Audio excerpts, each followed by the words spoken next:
A while back, we told you about a new video game based on a 277 exit. It had a lot of people talking. That's right. WBTV's Nia Harden is digging deeper into the issues with 277. She explains how we got here.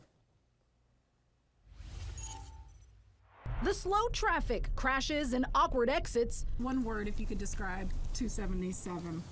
Chaos. Drivers we spoke to have had their share of experiences on 277. It's always congested, and I feel like it's a little dangerous. It has drivers wondering why this interstate was built.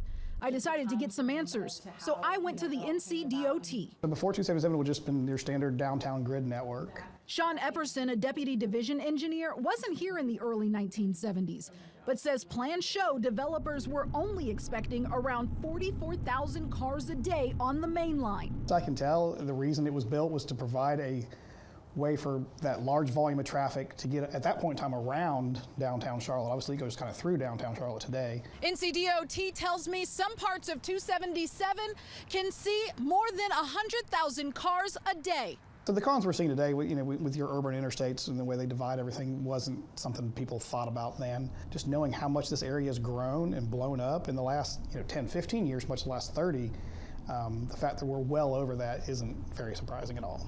Epperson says 277 can still handle the traffic on the main line. The main source of friction out there is because of the number of ramps, the length of the ramps, and the length of the merge and weave areas that are on the main line of 277. Nia Harden, WBTV, on your side. Yeah, good reporting there. Nia joining us now at the desk alongside Chief Meteorologist Al Conklin. Population booming, huh? More than double what they planned for on that 277. And they really don't have a way to calculate the exact amount just because people get off the exits and everything. But just the main line right there, so you've got to think that's just a high number of people moving to the Charlotte area. Yeah. Plan accordingly for that morning commute, right? Yeah, back in the day, I'm sure it worked out great, but now, as he said, really, when you look at the footprint of Charlotte, it's going beyond even 277. So I know there was time back maybe 20 years ago they talked about actually capping over it and this sort of thing, but who knows where this is all going to